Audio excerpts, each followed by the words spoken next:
Hello friends, तो हम descriptive question शुरू करते हैं चैप्टर नंबर 4 मॉड्यूल 1। तो पहला है descriptive question. VRS company limited is holding 45% of total equity shares in SV company limited. VRS company limited ने 45% इक्विटी शेयर होल्ड किए हुए एसवी कंपनी लिमिटेड में। The board of directors of SV company limited incorporated on January 1, 2019। जो SV company है वो incorporate हुई है जनवरी 19 में। Decided to raise the share capital by issuing further equity shares. उसने डिसाइड किया शेयर कैपिटल रेज करने का, फर्दर इक्विटी शेयर्स इशू करने का। तो दोबारा से इक्विटी शेयर इशू कर देंगे और पैसा आ जाएगा। Now the board of director resolve not to offer any shares to VRS company. अब बोर्ड ऑफ डायरेक्टर ने डिसाइड किया कि भाई वीआरएस कंपनी को कोई शेयर ऑफर नहीं करना है, on the ground that it was already holding a high percent of total number of shares. इसलिए कि भाई उसके पास पहले से 45% शेयर्स हैं issued by SV company limited. The article of association of SV company provide that the new shares should first be offered to the existing shareholder. But कि जबकि article में लिखा गया कि जो नए शेयर्स हैं वो सबसे पहले एग्जिस्टिंग शेयर होल्डर्स को ऑफर किए जाएंगे। नाउ अब ये मना भी कर रहे हैं ये नहीं करना। On March 1, 2019 SV company limited offered new equity shares to all the share holders except VRS company limited. अब मार्च 19 में एसवी कंपनी लिमिटेड ने सारे शेयर्स जो नए इक्विटी शेयर्स हैं वो ऑफर किए सभी शेयर होल्डर्स को, लेकिन वीआरएस कंपनी को नहीं किया। Now referring to the provision of the companies act, examine the validity of the decision of the board of director. अब कंपनीज एक्ट को रेफर कीजिए और बताइए जो बोर्ड ऑफ डायरेक्टर हैं कंपनी ये एसवी कंपनी, क्या उसने ऐसा सही किया है या गलत किया। अब आर्टिकल के तो अगेंस्ट जा रहे हैं ये, तब देखो इसका जवाब इन्होंने थ्योरी में तो अब एक दो लाइन में तो जवाब दे नहीं सकते, तो पहले इसके legal provision. The legal issue involve here in, तो क्या क्या लीगल इश्यूज इन्वॉल्व हैं। Section 62 of the companies act 2013, आप बस इतना लिखना as per company act 2013 provides that if at any time a company having a share capital proposes to increase its subscribed capital by issuing further shares, such shares should first be offered to the existing equity shareholder of the company as at the date of the offer in proportion to the paid up capital। कि भाई जो paid up capital का proportion है उसमें सबसे पहले offer किया जाए एग्जिस्टिंग शेयर होल्डर को, ये कंपनी लॉ कहता है। Hence the company cannot ignore a section. अब कंपनी इस सेक्शन को इग्नोर भी नहीं कर सकती है कि एग्जिस्टिंग शेयर होल्डर को ना दे पहले हम मस्ट ऑफर द शेयर, उसको पहले ऑफर करना ही होगा जिस शेयर होल्डिंग पैटर्न में उन्होंने होल्ड किया। Now as per the fact of the case, अगर इस केस की बात करें तो article provides the new share holder should first be offer. Article में भी लिखा है कि एग्जिस्टिंग शेयर होल्डर को सबसे पहले शेयर न्यू शेयर उनको ऑफर किए जाएंगे। How where the company offer new shares, जबकि कंपनी ने सारे शेयर होल्डर सबको दे दिए लेकिन वीआरएस कंपनी को नहीं दिया, जो कि which had a major portion, उसके पास मेजर पोर्शन है। It to be noted that under the company SV company did not have any legal authority to do so. SV company के पास ऐसी कोई लीगल अथॉरिटी नहीं है ऐसा करने के लिए कि हम एक को छोड़ के बाद बाकी सबको इशू करते हैं। Therefore in the given case decision of the board of director of SV company limited not to offer any further equity shares to the VRS company on the ground that VRS company limited already held a high percent of share holding in SV company is not valid. मतलब company इस ground पे कि भाई उसके पास पहले से 45% share है उसको और हम नहीं देना चाहते हैं, वैलिड नहीं है। Such decision violate the provision, ये जो डिसीजन है वो कंपनी का वायलेट कर रहा है प्रोविजन को, violates provision of the section 61 as well as article को भी वायलेट कर रहा है। तो हमने ये देख लिया question number 1। Now we are on question number 2। Question number 2 क्या है। The directors of Mars motor limited desire to alter capital clause of the memorandum of association of their company. जो डायरेक्टर्स हैं मार्स मोटर लिमिटेड के वो capital clause को alter करना चाहते हैं। Advise them about the ways in which the said clause may be altered, और अब उनको बताइए वो तरीके कि कब वो ऑब्जेक्ट क्लॉज या कैपिटल क्लॉज में अल्टरेशन कर सकते हैं एज पर कंपनीज एक्ट। तो अल्टरेशन इन कैपिटल क्लॉज ये जानने की कोशिश कर रहे हैं, आपसे वो सारे कंडीशंस पूछ रहे हैं। तो ये रहा इसका answer, alteration of capital. Now under section 61(1) a limited company having a share capital, एक लिमिटेड कंपनी है उसके पास शेयर कैपिटल है। If authorise by its article, और आर्टिकल ने उसको ऑथोराइज किया, alter its memorandum in general meeting, वो अपने मेमोरेंडम को अल्टर कर सकता है क्योंकि कैपिटल क्लॉज मेमोरेंडम में होता है, जनरल मीटिंग में कर सकता है। किस लिए? To increase its authorise share capital by such amount as it thinks expedient, वो ऑथराइज शेयर कैपिटल को इंक्रीज कर सकता है उस अमाउंट के साथ जितना उसको चाहिए। Now second, consolidate and divide all or any of its share capital into shares of a larger amount than its existing shares। वो सारे अमाउंट शेयर्स कैपिटल को कंसोलिडेट कर सकता है, डिवाइड कर सकता है और शेयर्स में डिवाइड कर सकता है, लार्जर अमाउंट से में भी कर सकता है।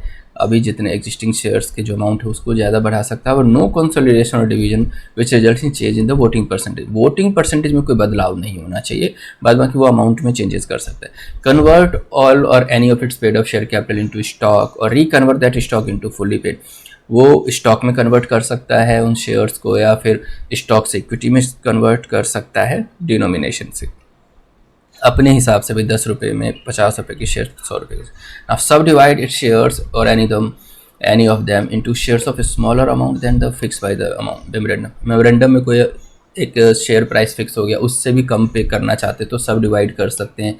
नाउ कैंसिल शेयर्स कैंसिल कर सकते हैं at the date of passing of the resolution on behalf of, मतलब शेयर कैंसिल करके भी कैपिटल क्लॉज में अमेंडमेंट हो सकती है। Now further under section 64 where a company alters its share capital in any of the above mentioned ways the company shall file a notice in form number SS7। तो SS7 में ये notice file करना होगा as per rule 15 of the companies act. फिर दूसरा तो उसने क्या किया कि भाई जनरल मीटिंग में ये सारे तरीके कर सकता है, फिर नोटिस फाइल कर देगा विद रजिस्ट्रार और मेमोरेंडम को अल्टर कर देगा। और फिर 30 days of alteration, 30 days of alteration ये फाइल भी करेगा रजिस्ट्रार के पास ना। The capital clause of memorandum if authorised bye article shall be altered by passing. और अगर कैपिटल क्लॉज ऑफ जो मेमोरेंडम है ऑथराइज होना चाहिए आर्टिकल के द्वारा, ठीक है, कि ये अल्टर किया जा सकता है ऑर्डिनरी रिजोल्यूशन से भी। जनरल मीटिंग में मेमोरेंडम में कर सकते हैं और आर्टिकल ऑथराइज करना हो चाहिए कि मेमोरेंडम को अल्टर कर सकते हैं बाय ऑर्डिनरी रिजोल्यूशन, ठीक है। तो ये सारे तरीके थे कैपिटल क्लॉज को अमेंड करने के। Now question number 3, Ramesh a resident of new Delhi sent a transfer deed duly signed by him as transferee. Ramesh एक रेजिडेंट है दिल्ली का, सेंट अ ट्रांसफर, उसने एक ट्रांसफ़र डीड साइन भेजा है जिस पे ड्यूली साइंड उसने अपने साइन भी कर दिए as transferee as a transferee उसने साइन किया है। एंड हिज ब्रदर सुरेश, क्योंकि उसको शेयर मिलने वाले रमेश को, ठीक है, और brother Suresh is a transferor, जो सुरेश है वो ट्रांसफ़र करने वाला है shares for registration of transfer of shares to Riyan entertainment private limited at its Riyan international entertainment private limited को इन्होंने अपने एप्लीकेशन दे दिया कि ब्रदर जो सुरेश है वो अपने शेयर रमेश को दे रहा है, ठीक है। रजिस्टर्ड ऑफिस भेज दिया मुंबई में। He did not receive the transfer certificate even after the expiry of 4 month, 4 महीने तक भी उसको नहीं मिला एक्सपायरी के बाद भी। Now from the date of dispatch of transfer deed, मतलब जिस दिन ट्रांसफर डीड उसने भेजा उसके 4 महीने के अंदर अंदर उसको नहीं मिले transfer certificate. Is there any liability of company and officer in default, क्या कंपनी के ऊपर कोई लायबिलिटी है या ऑफिसर इन डिफॉल्ट जो भी है उनके ऊपर कोई लायबिलिटी है, तो वो आप डिस्कस कीजिए। According to Section 56 of the Companies Act 2013, every company, unless prohibited by any provision of law or any code of court, tribunal, or any other authority, shall deliver the certificates of all share transferred within a period of 1 month from the date of receipt of by the company of the instrument or transfer। अगर किसी court ने मना नहीं किया, अगर किसी law ने मना नहीं किया, अगर किसी ट्रिब्यूनल ने मना नहीं किया, अगर किसी अथॉरिटी ने मना नहीं किया, तो आप 1 महीने के अंदर अंदर शेयर ट्रांसफर सर्टिफिकेट दो उसको, ठीक है, जिस दिन से उसने इंस्ट्रूमेंट या ट्रांसफर डीड बनाया है। Now further as per section 56 where any default is made in complying with the provision, कोई डिफॉल्ट अगर होता है the company and every officer of the company who is in default, company के साथ साथ सारे ऑफिसर जो भी डिफॉल्ट में shall be liable to pay penalty of 50,000 rupees, penalty के लिए लाइबल है 50,000 रुपये। तो देखो ये लाइन एक लाइन में जवाब लिखा जा सकता है, लेकिन नहीं, उसने पहले सेक्शन का रेफरेंस दिया, कानून बताया, लॉ लिखा, उसके बाद फिर एक लाइन में जवाब दे दिया, तब जाके नंबर मिलते हैं। अदरवाइज अगर ये 2 नंबर का रहेगा, 3 नंबर का रहेगा तो आधा ही मिलेगा, एक ही मिलेगा। तो पूरे चाहिए तो ये तरीका है लिखने का। यही तो इसको पढ़ के समझ के और इन क्वेश्चन आंसर्स को करने के बाद पता चलता है, तो बहुत ज़रूरी है। Question number 4, due to insufficient profits, Silver Robotics Limited is unable to redeem its existing preference shares amounting to ₹10 lakh। Profit ही नहीं है, सिल्वर रोबोटिक्स लिमिटेड अपने प्रेफरेंस शेयर होल्डर्स को रिडीम नहीं कर पा रही है 10 लाख के शेयर्स उसको रिडीम करने थे, जिसमें 10,000 प्रेफरेंस शेयर हैं, 10,000 और हर शेयर 100 रुपये का है। दो as per the terms of issue they need to be redeem within next 2 month. Issue के हिसाब से तुम्हें 2 महीने के अंदर अंदर उसको वापस दे देते थे redeem.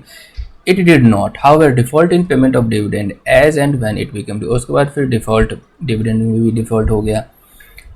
What is the remedy available to the company in respect of outstanding preference shares as per the Companies Act? अब कंपनी कैसे बचे, कंपनी के लिए क्या है बचाव, रेमेडी क्या है, क्या दवाई है इसका, वो आपको बताना है, क्योंकि उसके पास पैसा तो है नहीं। तो आंसर है ये रहा।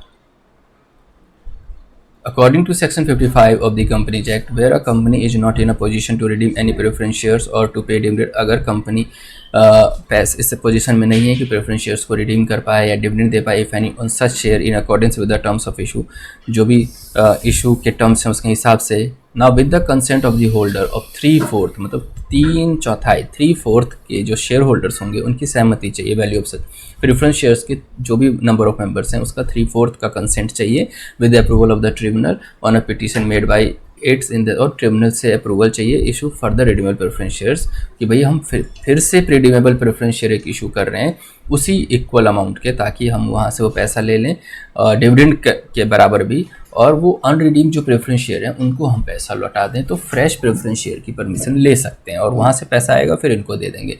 Now provided that tribunal shall while giving approval under section sub section order the redemption forthwith of preference shares held by such person who have not consented to the issue of further redeemable preference। और जो consent नहीं जिन्होंने दिया है उन person को भी ये रिडम्पशन दिया जाएगा, उनसे भी अप्रूवल लेनी पड़ेगी, ठीक है ना।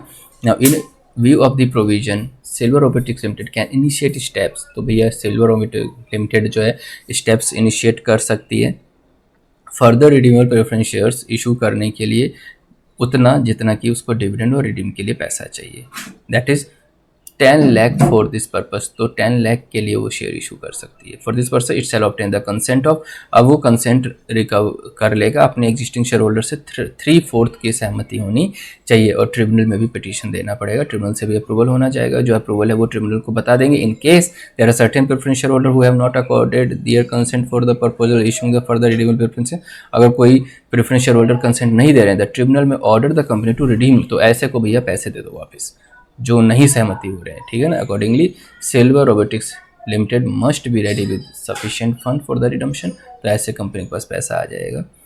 जिनके पास जिन्होंने भी कंसेंट नहीं दिया उनको पैसा मिल जाएगा।